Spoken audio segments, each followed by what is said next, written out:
बिस्मिल्लाहिर्रहमानिर्रहीम। इंशाअल्लाह ताला मैं आज आपके सामने जो वजीफ़ा जो ज़िक्र रखूँगा रिस्क के लिए है। बहुत सारे लोग परेशान होते हैं और तकलीफ़ में होते हैं और दर्द होता है गम परेशानी में, उनके लिए मेरी गुजारिश भी है और इस ज़िक्र को किया जाए। और इस वजीफ़े को जब पढ़ेंगे सब पढ़ने की तरीक़ाकार उसका यह है कि आपने उसको ऐसे पढ़ना है, या शकूर, यह आपने पढ़ना है असर की नमाज के बाद 41 मरतबा और इशा की नमाज के बाद 41 मरतबा और फजर के नमाज के बाद आपने पढ़ना है 41 दफ़ा।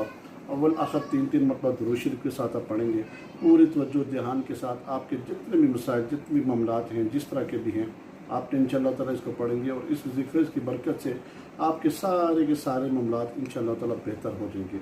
और जिस वक्त आप वजीफ़ा पढ़ेंगे कोई ज़िक्र करें तो उस वक्त सबसे पहले आप अपने आप को देखें कि मैं वजीफ़े के वो सारे अदब एहतराम के साथ करते हैं। कैसे करते हैं? खुशबू वगैरह लगा लें, पूरी सेगमेंट